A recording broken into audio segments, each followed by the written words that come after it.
tidak mau seperti Meros kita mengundang, membuka pintu bagi kutuk, bagi setan datang menyerang kita. Kita justru mau dipakai Tuhan sebagai alat Tuhan untuk menyatakan terang Tuhan, menyatakan damai Tuhan, menyatakan keselamatan daripada Tuhan, sama seperti hidup Esther. Hari ini berapa banyak kita mau bangun pagi, apapun resikonya kita selesaikan pagi hari ini. Katakan amin. Nah, kita tidak mau membawa alasan apapun. Saudaraku, tidak harus kita punya semua, tidak harus cocok situasinya yang baru bisa memberitakan firman. Siap sedia memberitakan firman, baik atau tidak baik waktunya. Saudara masih ingat kisah anak gadis perempuan kecil di rumah Naaman yang adalah panglima tentara Syria. Tidak main-main bahwa seorang panglima, saudara. Sedangkan dia hanya anak gadis kecil, mungkin umurnya hanya belasan tahun, dan dia diculiknya jadi budak, dengan kata lain hamba, pembantu. Tapi hatinya didorong oleh kasih Tuhan, saya katakan, dia sampaikan kebenaran.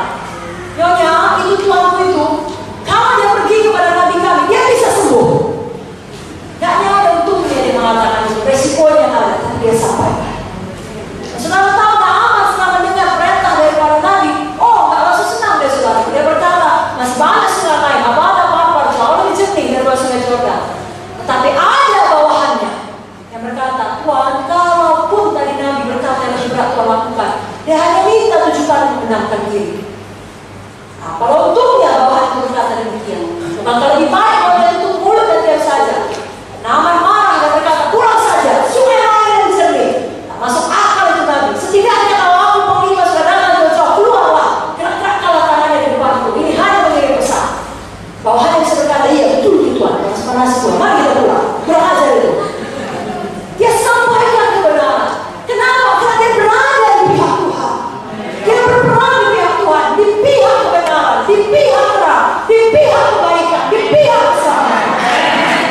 Dia lakukan yang dia bisa, lalu lakukan yang dia tidak bisa. Dan dia menjawab dengan aman. Jadi kita juga tidak perlu takut, apalagi membawa alasan apapun itu. Dan merasa diri kita masih lemah, atau kita berkata, saya tidak punya cukup waktu dalam pekerjaan untuk mengunjungi atau apa saja. Saudaraku, Tuhan tahu keadaan kita. Tapi kalau kita mau, orang dunia mau berkata, di mana ada kemauan di segala jalan, apalagi kita anak Tuhan. Kalau saudara mau, semua kita bisa merayakan. Semua kita bisa menginjil. Semua kita bisa menginjil. Kita bangga. Haleluya. Apapun resikonya kita tempuh, seperti ucapan Esther, kalau terpaksa aku mati, biarlah aku mati. Karena dia tahu Tuhan di atas segala. Panggilan Tuhan di atas segala. Karena malam ini Roh Kudus suatu keberanian memenuhkan kita. 2 Timotius 1 ayat 7 berkata, Allah memberikan kepada kita bukan roh ketakutan, melainkan roh yang membangkitkan kekuatan, artinya kuasa, kasih dan ketertiban. Karena banyak di sini penuh dengan Roh Kudus. Maka saudara adalah orang-orang yang berani dan berkuasa. Haleluya. Yang kelima yang terakhir malam ini, ingatlah untuk berdoa dan berpuasa. Saudara, Esther memang meminta orang lain berdoa dan berpuasa. Tapi perhatikan, Esther sendiri berdoa dan berpuasa. Banyak anak Tuhan suka kali minta orang lain berdoa, dia sendiri gak berdoa. Gak bisa begitu, saudara. Kalau kita mau berpuasa, kita pun berdoa. Dan memang kalau tidak ada hal lain yang bisa dilakukan, doa yang bisa mengubahkan segala.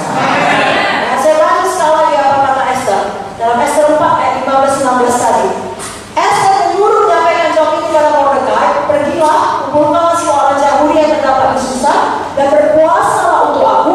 Janganlah makan, janganlah minum 3 hari lamanya, baik waktu malam, baik waktu siang. Aku serta nenek menggunakan berpuasa demikian, dan kemudian aku akan masuk menghadap raja. Sungguh berlawanan dengan undang-undang, kalau terpaksa aku mati, biarlah aku mati. Saudaraku, berpuasa sudah menggambarkan kehidupan yang penuh penyekalan diri. Jangan buat berpuasa supaya rutinitas. Sebenarnya puasa bukan hanya soal makan, ya, tapi sudah menyerahkan diri dari semua hal duniawi. Bisa jadi saudara puasa handphone saudara. Coba lihat seminggu tanpa handphone bisa hidup nggak? Bisa. Jangan begitu saudara. Seminggu jangan kirim SMS, jangan kirim WA, jangan apapun. Ya, bilang kalau ada perlu telepon istri saya, telepon suami saya, telepon anak saya, tutup saya. Lalu apa Ya, karena banyak sekarang anak-anak Tuhan firman seperti kata-kata motivasi kayak makan sunek. Kalau saya bilang sunek. Saudara kalau makan sunek saja nggak sehat. Walaupun sunek enak, karena nggak susah dicernanya kan, gampang. Prakuk kalau makan kaca, sudah kan nggak bisa berhenti makan kaca. Kaca suhu. Dan sekarang banyak beredar firman Tuhan seperti sunek yang enak, gampang telinga, gampang saja, tidak susah dicerna. Tapi kalau saudara mau mengerjakan perkara besar, tidak bisa demikian. Sangka diri, tidak ada jalan pintas. Saudara harus belajar firman. Saudara mau dirawat dokter yang belajar ilmu kedokteran cuma setahun. Mau berobat pada dokter yang mengaku dokter, tapi hanya sebulan kuliah kedokteran. Saudara mau pergi ke dokter spesialis, saudara tahu sudah puluhan tahun belajar, sudah puluhan tahun praktek, walaupun sudah tua sekali, saudara lebih percaya pada dokter itu. Umumnya orang pendapat general orang lebih percaya pada dokter demikian. Kenapa? Karena dia bayar harga bertahun-tahun. Jadi apapun kedudukan tinggi kita, kalau kita sudah diangkat Tuhan tinggi, bukan berarti kita tidak perlu lagi belajar. Paulus sekalipun sekali dipanggil Tuhan dengan sangat luar biasa di tengah jalan saudaraku dan mengalami mujizat buta melihat kembali, harus mengasihkan diri ke Allah untuk belajar firman Tuhan. Semua anak Tuhan belajar firman Tuhan. Hamba Tuhan belajar firman Tuhan. Dan untuk itu perlu menyatakan diri, perlu puasa dari hal-hal lain supaya bisa menyendiri dengan Tuhan. Amin. Nah, sudah kurang amin ya? Amin. Kurang aminnya. Nah, sudah belajar di KKR, firman Tuhan adalah Tuhan sendiri. Semakin banyak saudara tahu firman, semakin tahu saudara hati Tuhan, jalan Tuhan, semakin kenal saudara Tuhan. Baru saudara seperti kata Ibu Muda tadi, kalau saudara patuh pada Tuhan, saudara menyembah Tuhan, saudara menjadi seperti Tuhan, saudara hambanya Tuhan. Demikian kalau kita menyatakan diri dan suka firman, tidak ada yang bisa menghambat kemajuan saudara. Amin. Saudara perlu kuasa Tuhan. Kudus yang berdoa di dunia. Saudara belajar firman memberikan hikmat atas hikmat dunia ini. Karena hikmat dunia yang benar sudah datang dari Tuhan. Segala pemberian yang baik datang dari Tuhan. Jadi jangan terbalik urutannya. Cari dahulu kerajaan Allah dan kebenarannya, maka semua ditambahkan kepadamu. Ya, ada banyak orang ditukarkan urutannya. Saudara pun semua ditukar urutannya yang terbaik. Misalnya, kalau ada seorang anak gadis kemudian hamil dan akan melahirkan anak setelah 9 bulan tentunya, lalu orang tua gadis itu, orang tua laki-laki daripada pasangan gadis itu bersuka cita, semua itu merasa hamil. Ya, artinya menyediakan baju untuk bayi, kan begitu, ikut mengantar periksa kandungan, ikut mengecek kamarnya, kalau laki-laki biru, kalau perempuan biru, beli boneka dan lain sebagainya. Kenapa? Karena memang begitulah seharusnya, apalagi kalau itu anak pertama. Tetapi dalam situasi yang lain, anak gadis juga, hamil juga, tidak ada yang bahagia. Dia tidak bahagia, pasangannya tidak bahagia, orang tua tidak bahagia, bahkan marah-marah. Karena urutannya diganti, dia hamil dulu, belum menikah. Sama-sama berkat ya punya anak. Tapi kalau urutannya diganti, tak ada bahagia di situ. Demikian kita, banyak pun tahu kita, bahkan diberkati pun kita, kalau bukan benar urutannya. Tidak nyari sukses sejati, kebahagiaan sejati.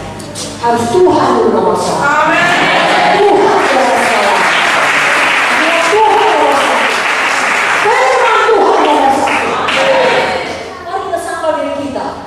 Ya, kita puasakan akan hal-hal yang lain supaya ada waktu kita belajar firman Tuhan. Dan ada waktu kita berdoa, saudara. Tuhan Yesus sendiri pun ketika dia hidup di dunia, dia selalu berdoa. Saudara tahu ayat-ayatnya. Maka sampai saat terakhir apalagi kita mengeksemani dia berdoa. 1 Petrus 4 ayat 7 juga berkata, kesudahan segala sesuatu sudah dekat, karena itu kuasailah dirimu dan jadilah tenang supaya kamu dapat berdoa. Pernah nggak saudara berdoa pikiran saudara kemana-mana? Pernah? Kuasai, menjadi dan tenang. Amin.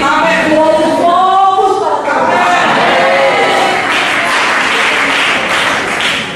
Supaya jangan nanti kalau saudara, ya, saya berdoa kok, maka seluruh dunia saya doakan. Saudara bilang, iya.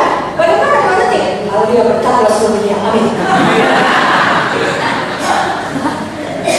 Saudara bilang sama semua orang, saya berdoa, sepertinya saya doakan, semua orang menganggap saudara hebat. Tuhan tahu kebenaran. Cuma hamba Tuhan punya integritas. Kita tidak peduli apa kata dunia, apa kata Tuhan.